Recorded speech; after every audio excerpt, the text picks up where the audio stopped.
Borut Mačkovšek, kako si videl današnje srečanje ob 7 poizkusih in 7 zadetkih? Odlično ti je šlo. Ja, mislim, tekma smo pričakovali, mogoče smo malo bili nervozni vsi skupaj. Šamberi, vsi vemo, kaj to pomeni v evropskem rokometu, mislim.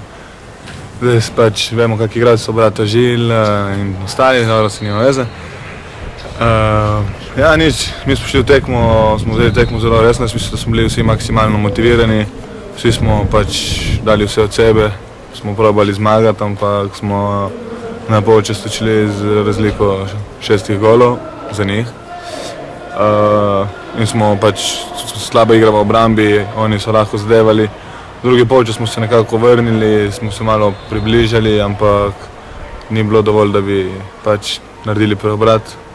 Jaz osebno sem z drugim polčasom zelo zadovoljen, kar se tiče obrambe. Prejeli smo samo 10 golov. Tako da to nič ne šteje, samo izkušnje smo dobili, s tem smo mlada ekipa in tu smo imeli 2 take tekme res pred takim ekipam, ki so izkušeni, pač na papirju tudi boljši, tako da kar se tiče tekme jaz sem zadovoljen, pač kar se tiče iger in komaj čakamo druge. Kaj misliš, da je potrebovalo temu, da ste po izidu 9-9 do polčasa prejeli kar 23 zadetkov in šli na odmor s tako veliko razliko za domačine? Ja, kot sem že prej rekel, jaz mislim, da je to bila slaba igra v obrambi. Določene napake v napadu, kakva zgubljena žoga, to so oni dobro izkoristili, so povlekli kontrol pa proti napadi in s tem zadevali lahke zadetke.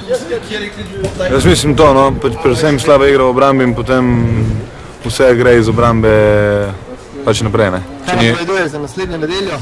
Za naslednjo nedeljo pač na Superpokalu proti Velenju prvo bi rad povabil čim več navijačev, da nam bo ostalo čim več ljudi ob strani, jih bomo rabili. Sprotnik Velenje, pač jaz pričakujem eno lepo tekmo, borbeno, vsi pač bojo normalno dali vse od sebe in jaz upam, da bo prva lovorika pač v nedeljo prišla od sebe. Hvala.